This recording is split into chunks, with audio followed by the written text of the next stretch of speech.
right. Well, good morning to the folks on the West Coast. Good afternoon if you're on the East Coast.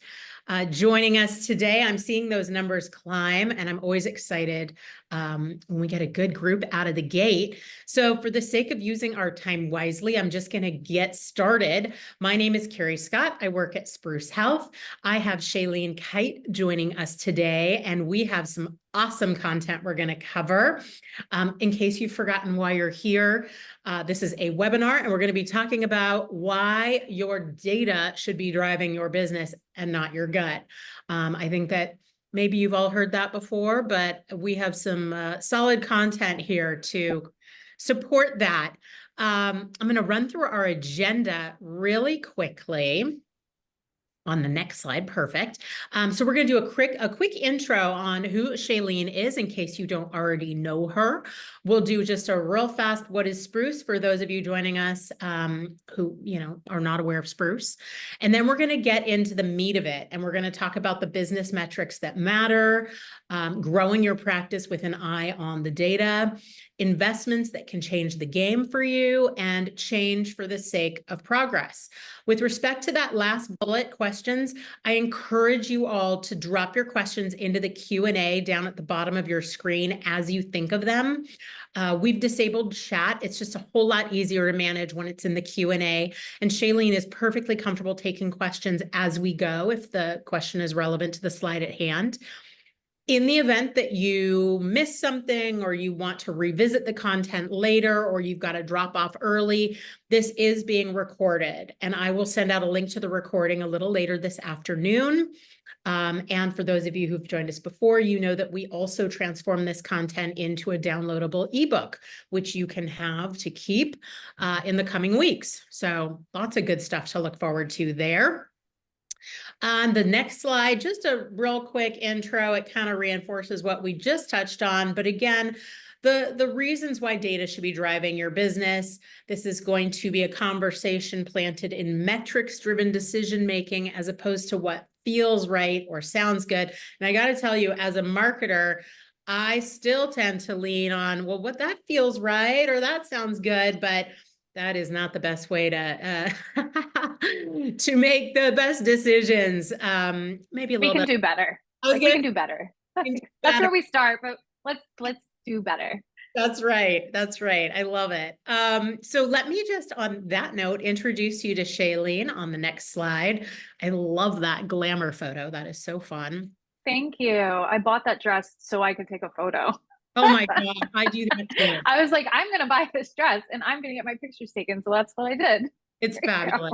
It's fabulous. I love it.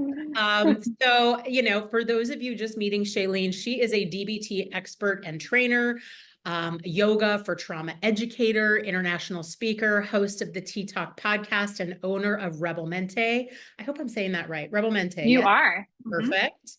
There's no accent aigu, but I just felt like it was on the end. Rebel Mente is a mental health training and business coaching company. And Shaelene is the co-owner and developer of Stabilize and Scale, which is a business coaching program for group practice owners. So she is one busy gal. I'm going to let her obviously tell you a little bit more about herself as we get into it. But just real fast, for those of you who may be brand new to Spruce, Spruce is a healthcare communication platform. We are designed for medical professionals like yourselves and easy HIPAA compliance. And we consolidate communication channels, which include business phone, fax, text, telemedicine into one unified cloud-based solution. We have a very strong following in the mental health space because it's really just kind of been set up for ease of use and workflows and expediting, sort of day-to-day tasks and making life a whole lot easier. So that's Spruce in a nutshell. And I want to say with that, we are just going to get right into the heart of it. I am going to turn my video off and let you focus in on Shaelene, but please do drop your questions in because I will be fielding them from behind the scenes. Thank you all for joining, and I'm going to turn it over to Shaelene. Cool. Well, thank you so much, Carrie, and thank you to Spruce for having me. I'm really excited to talk to everyone. It's been a long time since I've done a webinar without seeing faces. Like which is this setup of Zoom instead of a meeting. So I hope people do ask questions, because I feel like myself, the way that I learn best is through examples and stories and things like that. And that's kind of stuff really comes up when, people are asking questions. So please don't hold back in any of that. Anyways, why am I here? So obviously we're here to talk about data and making data-driven decisions. As I said, I'm one who learns a lot through story, so I hope that you do as well. I'm going to talk a little bit about my entrepreneurial journey and how I got here, and how data plays now a much bigger role than it ever did when I first got started out in my career, really as being a business owner and working for myself. So as Carrie mentioned, I am a therapist. I specialize in DBT. I specialize in trauma and yoga. I train other people in those modalities as well. And I started working as a person in private practice. I was working for a group practice as a contractor back in, I would say, like around 2015, 2016. And I wasn't doing that for very long. I had gotten licensed. I was getting ready to get married. I just left community mental health. And when I worked in community mental health, I was working 3 jobs. I was working community mental health. I was working in private practice at this group practice, and I was teaching yoga. So I was like really hustling, as most of you probably can identify with that. If not now, then at some point earlier in your life, especially if you ever worked in community mental health. So, I left all of that, and I was really ready to start doing things on my own. And I never really fully knew what that was going to look like at the end. I definitely didn't envision where I am now, because I made a lot of decisions based on what I thought would be a good idea and what felt like a good idea. And a lot of that worked out in my favor. But I also think that it only got me so far.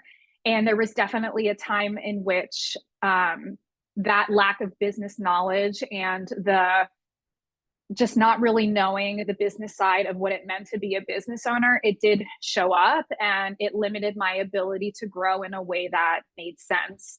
So it wasn't until, well, I'll fast forward a little bit. I own a group practice now, DBT of South Jersey. We're right outside of Philadelphia with 2 locations, about 20 clinicians. We've been open for, we just celebrated our 6th year. And again, when I started DBT of South Jersey, I had no formal business training. I didn't know anything about profit margins, data, what to track, having a dashboard, anything like that. Because before, it felt really simple. I would just go to work. I knew what I would make. That was enough to cover what I needed. And so then I would go home, and that's it.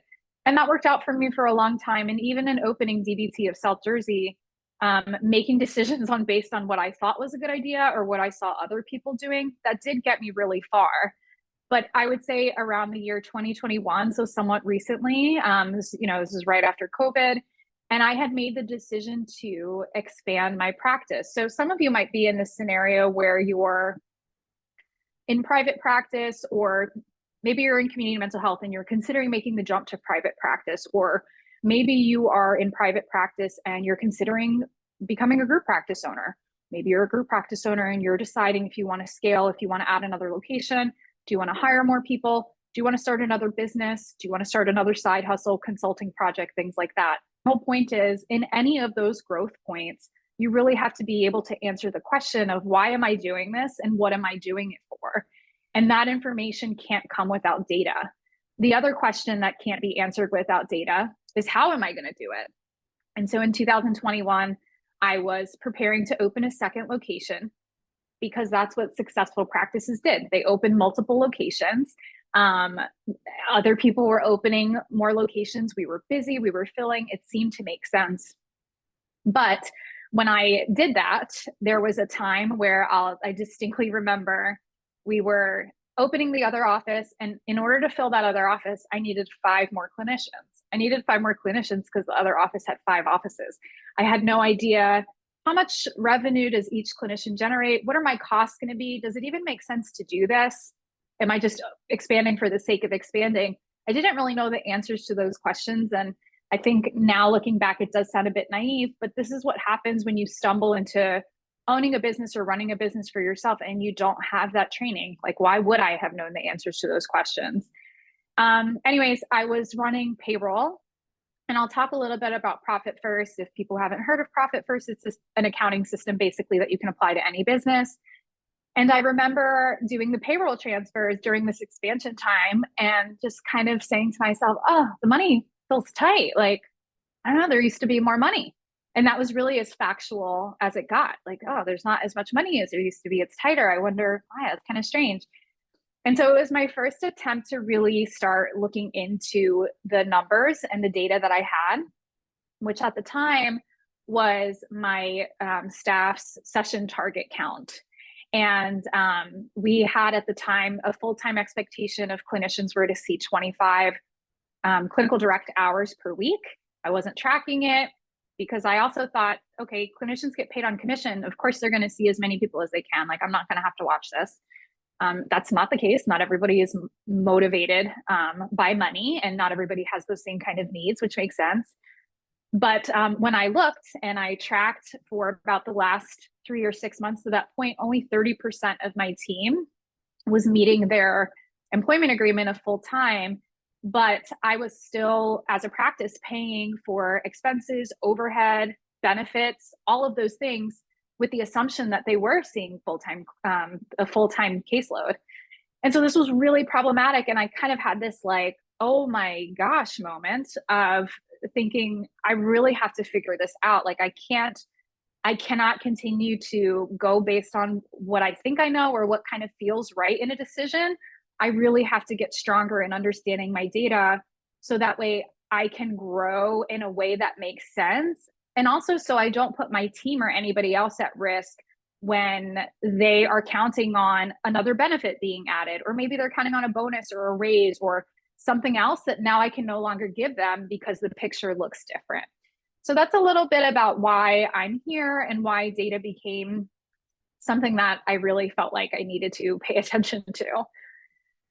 I mentioned before that, if you're on this call and you're interested in this, maybe you are at this place where you're considering your next point of growth.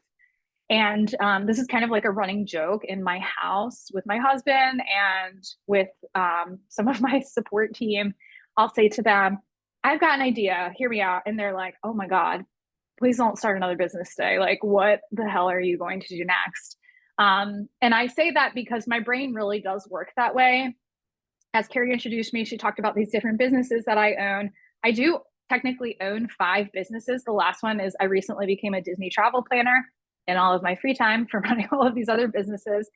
But what I can say about each of these things is that there are different intentions and different data points and different returns on investment. I consider an investment not just money, but time, mental space, energy. And so each of these have different ways that I measure those markers to know that it makes sense for me. I can talk more about that and how I decided to become a Disney travel planner, which is like a very part-time, very fun thing to do that I do in a very limited capacity in order to make sure that I'm keeping it something that gives me a return on happiness and joy and talking to people about Disney and things like that. But, maybe because of that, I'm not spending all of this time. And because I know that part, I know what return I'm looking for. I'm not spending all of this time trying to look for new clients. I'm not spending energy on that because I know exactly what it is that I'm looking for on the return for that. So again, data isn't always numbers. I would also really encourage people to just step back and consider data as information. Like, what information is my schedule giving me? What information is my bank account giving me? What information is my life giving me when it comes to feeling rested, feeling energized, feeling excited about things? Also, as an entrepreneur that has ADHD, it's very easy. Like, I have no shortage of ideas. And so the really important thing for me is to always come back to, again, what is the why? What is the end goal? What is that going to do for me? What is that going to do for my life? What am I trying to achieve? But also, what's it going to take to get there? Every piece of that story comes from collecting data. So as I mentioned, DBT of South Jersey is my group practice. I would say these are ranked in order of they're actually ranked in order of when they started. I was going to say in order of priority, but DBT of South Jersey is like my big thing. FMS Future is a property LLC. So I bought the building of DBT of South Jersey that it lives in. And I did not know when you own a building that you have to create an LLC for it. So DBT of South Jersey pays money to FMS Future, which is just the company to hold the building. And I do have a residential home that I rent out. So there's this rental property piece. Rebelmente is a mental health training and consulting company where I train other folks, mainly in DBT. I have a DBT membership that I run. Stabilize and Scale is a program that I run for other group practice owners. And a lot of what I'm going to talk about today are concepts from Stabilize and Scale that have helped myself and my good friend Katie, who runs the business with me, a system for running a business, specifically with group practice owners. That's why Stabilize and Scale was made, to help all of the issues that I've come through as a group practice owner, and her as well. And then, yeah, I plan Disney trips in my free time. So I don't know who all of you are. I'm imagining you're in the mental health space. Wherever you are in that journey of pivoting to your next thing, I'm not going to really be able to talk to you here because the chat feature is disabled. But, you know, again, as anything resonates with you, I hope that you'll ask questions from your point of view, even if it's not something that I talked about or covered, because I really do think that data matters everywhere. And as I mentioned, it's not just about numbers. We can look at data as information coming from our environment, giving us information and data about what changes we want to make next and how we're going to get there. So I'm first going to speak to what data to track. And I'm going to start with the perspective of private practice and then kind of build on that from there. So first off, as I mentioned, as a private practice person myself, I wasn't really tracking much. I was tracking how many clients I had a week because I knew that my schedule had at the time, I think like 18 slots or something like that. And I knew that I wanted to keep those full. That wasn't necessarily based on a financial, I need to make X amount of money. It was the same kind of thing. Okay, well, my bank account feels kind of full right now. It feels okay. This must be manageable. But I wasn't necessarily thinking about, well, what if I raised my session fees? How many less clients would I need to see? Or if I wanted to start saving money for PTO when I'm away on vacation, how can I start to build that? Like, what would I need to do? I didn't think about any of those things. And so wherever you are in looking at data and tracking metrics, maybe you're already tracking some things. If you are, that's great. And if you're not, here are some things that I would encourage you to consider. I will give a caveat that you should only really track data that's meaningful to you. So just like we don't want to make business decisions based on what feels okay or what everybody else is doing, like opening up other locations, we also don't want to track data just because Shaelene talked about it on this webinar. These are things that I think could be helpful for you, but if they're not helpful to you and everything's running smoothly, don't put other attention on it. I think that starts to build I think it can start to brew this air of like a lack of confidence. Well, like, okay, I'm tracking this data and I still don't know what to do with it. There I go, not knowing anything about business again. And we just really don't need that. Like, only track what is actually meaningful to you. The other reason why I want you to track something that's meaningful to you is because you're going to be more likely to follow up on it. And you're more likely going to make decisions that are based on that metric point or that piece of data. If it's not relevant, it's not meaningful, it's not giving you new information, just let it go. So here are some ones that could be helpful in private practice. I'll go over them and I'll tell you why they could be helpful for you. So first is your average session rate. This is going to help you predict how many clients that you need to see in order to hit your revenue goals in private practice. So again, if you know, I wish I could say like, raise your hands if you've seen this before. If you're in the Facebook groups, in the therapist Facebook groups, you've probably seen a post at some point that says something like, my income goal for the year is $200,000. And everyone goes, cool, great, you do it. Or they go, how are you going to get there? What do you charge? Like everyone wants to figure it out. Setting the goal is easy. Like, yeah, I want to make $1 million. I say that all the time. My goal is to be a millionaire. That's my goal. Cool. But like, how are you going to get there? Right. So if you know, I want my revenue to be $100,000 for the year, then you can work backwards from that. Okay, well, $100,000 for the year. I'm going to want to take some time off. So I'm going to take that $100,000 and I'm going to divide it by 48 weeks. And that builds in about 4 weeks of time off for me. That's going to give you your monthly revenue target. And then you continue to drill down to, okay, I want to see 20 clients a week, or I only want to see 15. As you go from the yearly number to the monthly number, you can then go to the weekly number, and then you divide it by the number of hours that you would hope to work, or that you think is a good amount of time to work. Or again, what data supports your life? How many hours a week do you work where you actually feel good about the work that you're doing and you're not burnt out? How much can you manage? How much feels energizing to you? Or for some people, we just might not have that choice. That was definitely a case for me earlier in the time. I had to see as many people as I could because that was what the revenue goal was. So this is going to help you predict how many clients you need to see in order to hit that goal. It's also going to help you determine how much therapy you can offer at a reduced price sliding scale or no cost if desired. I think that one hard theme that comes up, that had come up for me as a business owner in my group practice, I can talk a little bit more about that, but just in general, is this idea that if I'm focusing on data, if I'm focusing on numbers, then I'm subscribing to like the capitalistic problems within our society.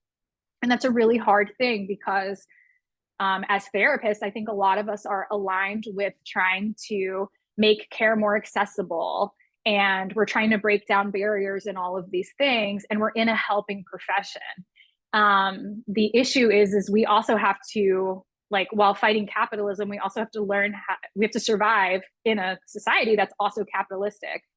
And so that's really tricky. But I would argue that by knowing your data, like the data isn't bad, the numbers aren't bad, the revenue number isn't bad. It's stories that we come up with around that. Knowing the data, knowing the numbers, knowing the revenue amounts, they're going to help better position you to be able to give back in those ways that can fight capitalism or to support a more anti-oppressive practice, because you now know how much you're able to give away of your time, of your resources, etc. You can't do that when you don't have a good hold on what those numbers, what that data looks like for you. So being able to work backwards, you could say, okay, well, you know, if X amount of clients pay $200 for a session, then I can have 3 people on my caseload paying only $50 or $10 a session. So knowing your average session rate, what everyone's paying on average, and what you need it to be according to your revenue goal will help you determine where to like turn up and turn down the dial with your caseload. Revenue and expenses. This is going to help ensure that you are on track for those revenue goals. As I mentioned, it can also help with PTO allocation. If you're someone who, you know, feels like, well, I'm in private practice, I'm not making any money when I'm off. True, but you could also think of it as, if you ever worked at an agency or a salary job before, you also weren't bringing in revenue then for the times that you were salaried. The company paid you a little bit less throughout the year via salary. And they basically said, okay, this person's going to make this much money throughout the year.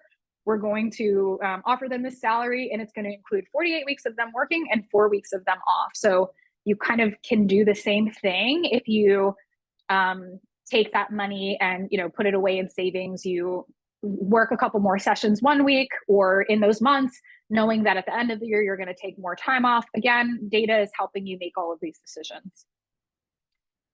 Another data point that would be helpful would be the average length of stay for your clients. So this is going to change depending on a lot of different factors, which you could drill in and collect more information on all of these pieces. But minimally, let's say modality, maybe you're using, I just got trained in accelerated resolution therapy, and it works really quickly. So I might get a client and see them for ART and only have them for like 3 sessions, and then they feel good and they're on their way, and they'll call me back when they need me.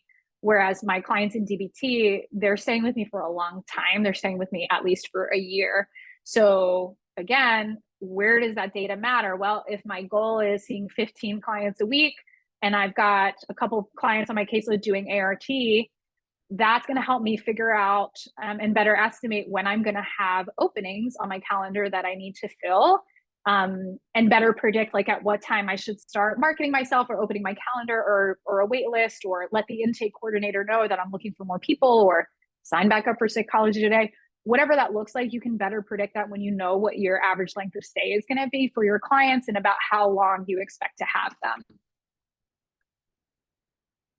I see a little red dot. I don't know if somebody's asking questions, but I'm going to trust that Carrie's going to interrupt me if there are any. Thank you for calling that out. We did get something in. Let me float it your way just to break up the slides a little bit. So Dawn just weighed in and said that she's read over and over about this method of income and what to charge clients. But even with that plan, what happens when the clients don't come? I'm self-pay, I don't take insurance, and people expect to use their insurance, so I don't have a lot of people coming in. I also live in an area where people don't want to pay for therapy, especially my rate of $150 a session. There's a bigger stigma here. This seems more like a marketing issue now, right? Yeah, I have a couple of different thoughts about that. I think like what pertains most to this is that would potentially, so let's say, you know, you want to have 20 clients, but you only have 15 clients, and you're finding that many clients who are calling say, you know, $150 is too much. That's not something that I can afford. That's going to then, that data, that information is going to trickle down to where you then take that and say, okay, well, what's my next step going to be? Am I going to start taking an insurance? Am I going to start doing more meetings in the community? Am I going to start doing, am I going to put money into Psychology Today or do Google Ads? That piece of information will help you decide, okay, well, what am I going to do next? I think there are some other points around, yes, marketing, but marketing is still a decision hopefully made off something that comes from your data, because I think that's another thing that we can just end up doing. Oh, well, I signed up to do ads, or I'm posting on social media because that's what practices do. But what does your data tell you? Does your data tell you that actually gets you clients? If not, then why spend time on it when you could maybe pivot to something else that might be a higher return on investment? I hope that answers the question, because I have other thoughts about it and I think it could go into something else. But from the data standpoint, I think it's like taking that and then considering, okay, well, what's my next decision going to be? Okay, awesome. Thank you for that. She mentions that she also offers a sliding scale. So a lot to think on there. Yeah, sliding scales. I will talk a little bit about that. Let me get to that too. And if I didn't answer your question, feel free to elaborate, but I'll keep going. Thanks. Okay, so other metrics to consider in private practice. How many inquiries do you get? How many of those inquiries convert to clients? And where do your clients come from? So this kind of speaks to the marketing piece. And measure, again, not just how much money you're spending in marketing, but also time. So I'll give myself as an example, where I am now with my group practice. We can always use more clients. I always want to have more clients. But I can say that it's not a good return on investment for my time to be, you know, responding to, if I get a email from like a local treatment center and they say, hey, can we hop on a Zoom call so I can pick your brain or talk to you about our services? That's not a good return on investment of time for me. So I decline those meetings generally. Why? Because my time is a very limited resource right now. If I'm consulting with an individual, that hour of time, I would charge $300 for. So it doesn't make sense for me to sit in on those meetings or to host those meetings. And right now, just with all of the things going on in my practice, it doesn't make sense for anybody else to take them on either. So we just decline them. And, you know, we're mindful of like wanting to keep connections in the community. We just say like, it's not something we can do right now. Can you circle back, you know, the next quarter or something like that? Or feel free to drop things off. I can pass the information on. But we're not spending time in those meetings because traditionally they don't result in more clients. And so for that reason, it's something that we made a decision with that data. It will help you decide, again, you know, I see people post all the time, is anyone canceling their Psychology Today? And then someone in, you know, Vegas will say, I get 10 referrals from Psychology Today. And someone in Missouri will be like, I haven't gotten any. The data is going to look different for different people, and hopefully it'll have you make a decision. Generally, for myself, I heard this once from another coach. A rule of thumb is I want to look at getting 3 times minimally the investment that I put in back in order for something to be worth the return. I don't want to break even. I don't want to spend X amount of money on psychology today that over time only equates to me not losing money. Obviously, we want to not lose money as often as possible, but I also don't want to just break even because I've spent time on that. So a good rule of thumb is, if I spend, and maybe if you don't know the answer to this, you can ask the person who is pitching to do your social media, or they're pitching to do your Google ads. Okay, well, if I invest $600 a month on this, what do you anticipate the return to look like? You start to think to yourself, okay, well, how many times will I need to see the client in order for me to break even, in order to retain the client, in order to make that a profitable transaction? So how many inquiries came in?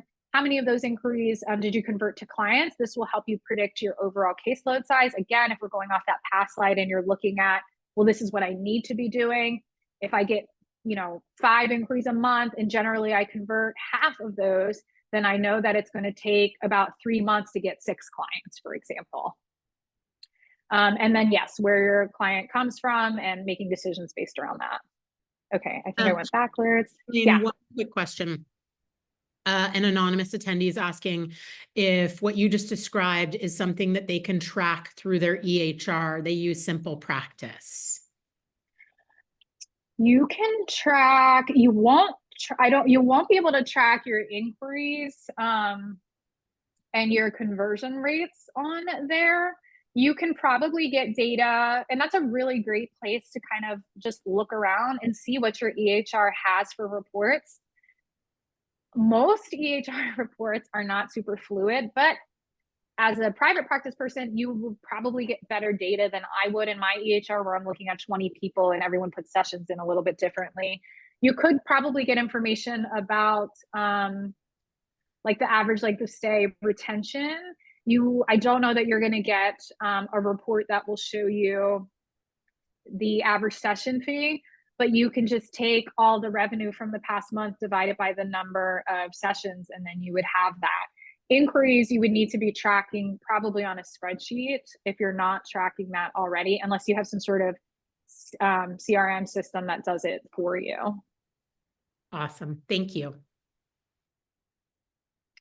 Okay, so if you're a group practice owner, or you think you're going to be a group practice owner, here are some other things to consider. You're going to want to consider everything we just talked about in private practice, as well as the clinician session count. So I mentioned this when I was expanding, I thought everyone was seeing 25 clients. And when I looked, only 30% of people were seeing 25 clients, which, like, my feeling was money feels tight. It was tight because there was a lot of money that I thought would be coming in that wasn't there. And again, as that line of cost kept being here, because this is the cost of what it takes to run a business with this many clinicians, this many administrative staff, and we need each of these clinicians to be seeing about 25 people a week, but this is where everybody's at. This gap still has to be made up. And so that's going to eat into your revenue. It's going to eat into not only your profitability, but your practice's sustainability, emergency savings money, being able to reinvest that money back into the 30% of the people who are really rocking it out. Like, you're not going to be able to do more for them if the rest of the team isn't meeting the agreement that they came in. So this is I think it's a really tough one for employers, because a lot of employers want to correct the mistakes that they felt were made to them in previous employment. Like, they want people to feel valued. They don't want people to feel like a number. And I think that's all true, relevant, and needed. But at the same time, I think of it as if, in a group practice, we're all a team that's working together, and we're all going to this like potluck dinner. And I have agreed to bring, the main course, and I agreed to bring the sides and the wine. And everyone else is also supposed to bring something. So when somebody comes to the table, to the dinner, and they didn't bring what they said they were going to bring, everybody else still has to eat. And so, of course, there are going to be times where I think that's where you can lean into, compassion and circumstances. If Susie didn't bring the pie that she was going to bring because she just had a death in the family, the team's going to rally around her and they're going to say, don't worry about it. Come in, we've got you. But if Susie just never bounces back and she never brings the pie ever because of whatever, like, who knows why, they could be really good reasons. They could be deemed not good reasons. But at the end of the day, we still have other people who are working more in order to provide for everybody. And so what I said here is it becomes something where the ship can still sink because things are out of balance there. When you're thinking about how much an employee costs the business, you have to be thinking about not just what you pay them, but all their entire compensation package. So their insurance benefits, retirement, how much their email costs, your overhead, all of these things. And so if you don't, every time they're not seeing the amount of people that you're expecting them to see, the percentage cost is going up because those lines aren't getting closer together. I hope that makes sense. The other reason why, you want to track the clinician session count for those reasons, but I think the thing also to just remember is that when you're clear about this, it's much kinder than having expectations without having conversations about them. So when I realized that my team wasn't, hitting this mark, I took a lot of ownership. This was my oversight. I realize this, we're going to start tracking it. I know that that's really scary. But we have to have accountability to this, or else the entire practice is at risk and the individuals in the practice are at risk. So I think I gave like a 6-month period for everything to kind of get into place, and gave everyone support around that. And now it's just natural. Like, everyone who comes in knows that this is something that we speak about. It's something that we hold accountability to. It's something that we greatly support them in achieving. But again, like, being clear from the beginning and orienting why this is important. Here's how we track it. Here's what happens if you don't meet it. That is the kind thing to do. That is the compassionate thing to do. And I think that does show your value of them, as opposed to if you just hold it and you never tell why it's important and you're just very punishing about it, or you only talk about it when there's a problem. That is probably going to make people feel like they're just a number and they don't matter. Another metric to consider, this is also a good one for private practice, cancel or show rate. So maybe you feel like you have a pretty full caseload, but when push comes to shove, you schedule 25 people, but you only get, 19 people each week. Maybe that data is telling you that you need to have a stronger cancellation policy. Maybe it tells you that instead of a 48-hour policy, you need a 24-hour policy, or instead of charging a $50 late fee, you need to charge the full fee because you just can't maintain it. So these are, and maybe certain clients are canceling more than others, and you might need to have stronger contingencies or limits set up with those clients. Client acquisition costs. This is one of those things that I think is sounds really complicated, but ultimately you can just take everything that you've spent in marketing for the month and divide it by the number of new clients that you got. That's your client acquisition cost in the most basic sense. I'm sure there's somewhere that can give you a more complicated formula, but I would go with that. It helps you to understand, again, what's the return on investment? How long is it going to take you to recoup that money, or to get to that at least 3 times the investment or higher when you are spending money on ads or Psychology Today or social media managers and things like that. Other metrics to consider. I have an HR tab. Most group practices, I think, don't have money to have a full-blown HR department, but that doesn't mean that you don't still have HR policies and metrics. And so the things that I track are new hires, also office capacity. That's not on here, but I want to make sure our office utilization is around, I think, 80% is our goal. If you don't know what to compare it to, you can look up industry standards for any metric. You can ask ChatGPT. I like to ask ChatGPT almost anything. But you can also just go by what your benchmarks were from the year before. Or if you weren't tracking anything, maybe this becomes your benchmark for next year. New hires, terminations, net promoter score.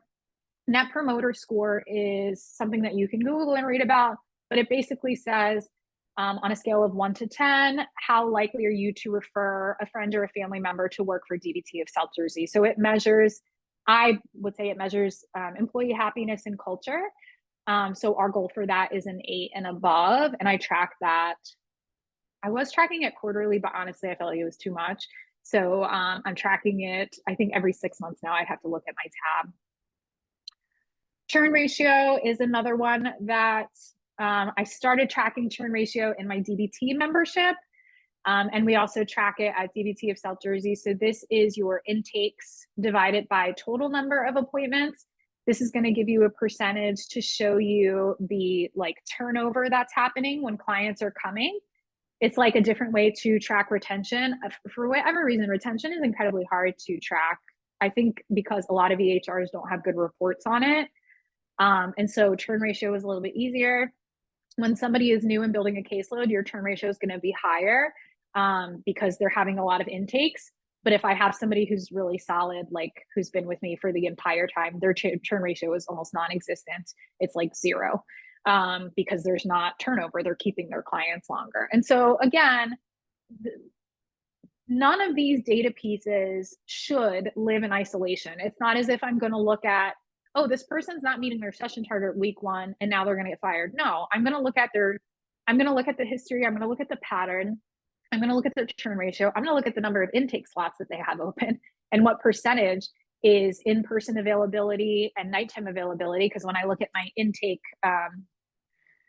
log and the inquiries that we're getting, I can tell my team that 80% of last month requests were for in-person after 5 o'clock. So again, I can take data and I can kind of like use to really tell a story and to help understand a picture.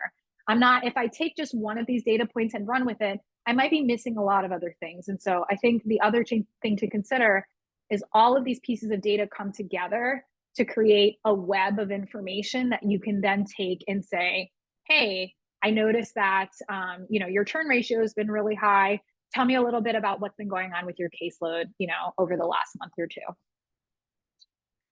Finances, profit first percentages, highly recommend profit first for really anybody. I think individuals in private practice can use it as well. I have that on the resource page. I'll talk about that.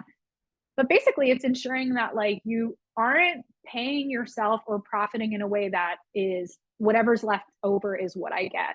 Profit first is working. It's kind of that method I was saying before of I want to make $100,000 a year, so let me work backwards from that.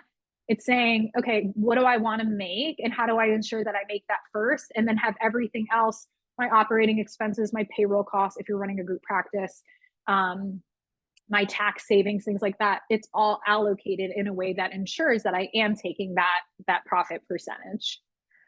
You might also track your billing days. This is also something that might be relevant for private practice folks who are taking insurance. How long is it taking to get paid on your claims? I know some insurance companies are just really crazy and insane. And it's like, okay, well, what are you going to do with that information? You might choose to not continue with that insurance company. I know that that's like a whole different ballgame and there's not a ton of power that we have immediately with it. But what I'm saying again is take this information to make decisions about, is it worthwhile to continue to work with this insurance company if it takes 6 months to get paid and you spend 4 hours a week on billing and following up and phone calls and things like that. And some clinical considerations, client outcomes, so measures. My team uses the PCL scale pretty regularly, and we can confidently say to people who come to us with complex PTSD, we're looking at an average decrease of around 30 points on the PTSD scale. Like we have clear data to show that our clients get better. Discharges, we started tracking what kinds of discharge, how many routine, how many were dropout, things like that. And attendance, we as a DBT practice have a lot of groups, so we track attendance in the groups so we can look for patterns as well.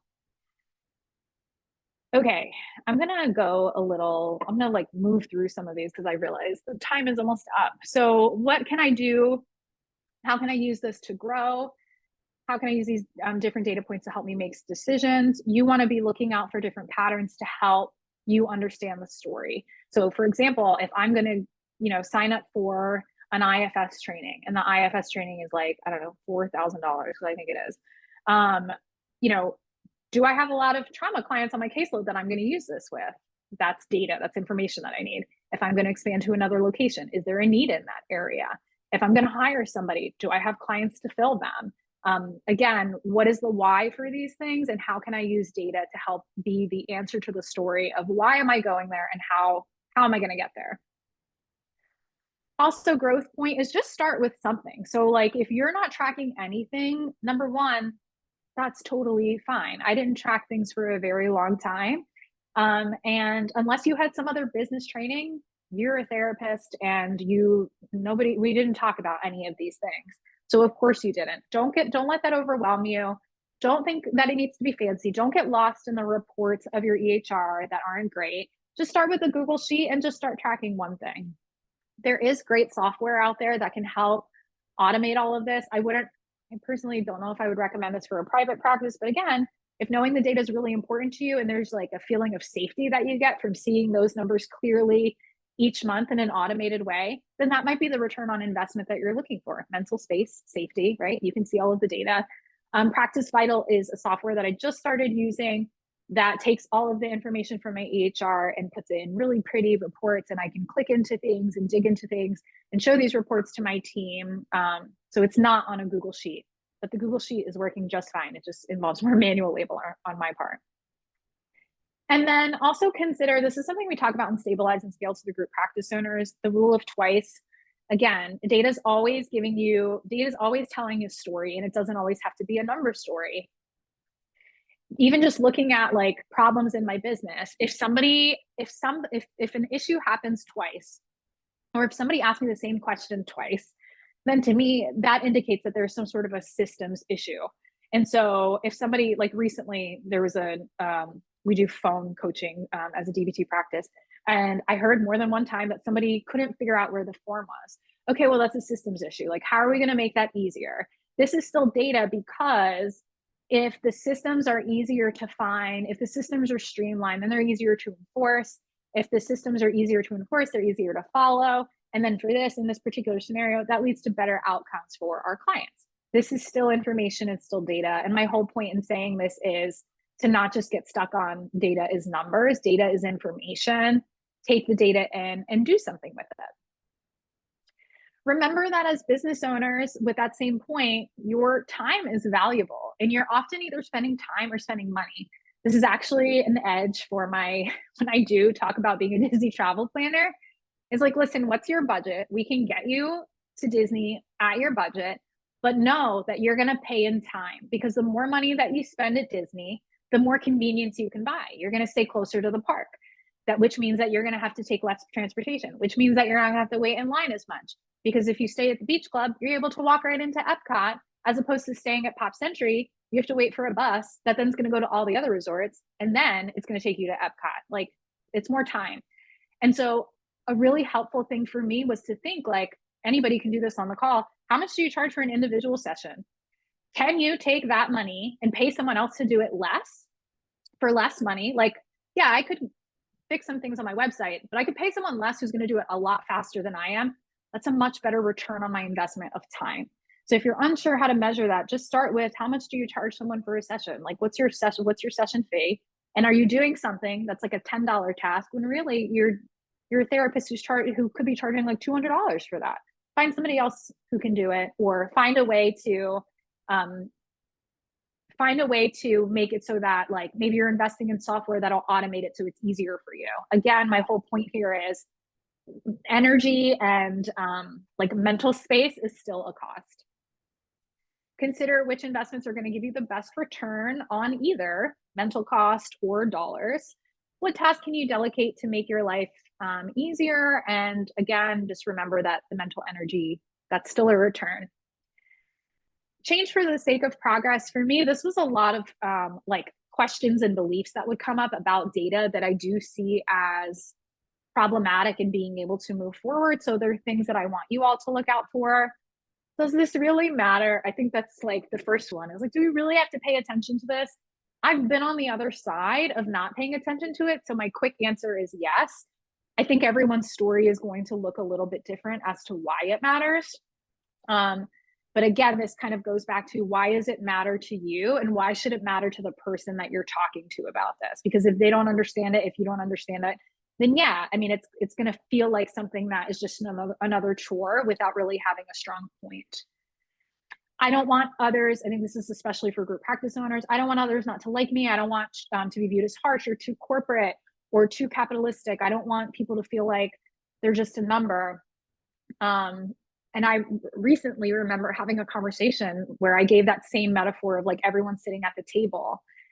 And the person had said, I think when we talk about numbers, it's not within my values. And I said, I completely hear that and I understand that, but not feeding everybody else at the table, that's not within my values. And I can't make decisions for the health of the business without paying attention to this. So I'm open to other ways of doing it, but ultimately, this is where we need to go.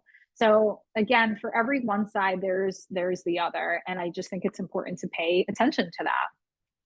And, I don't know where to start. This is so overwhelming. So I'm not really sure.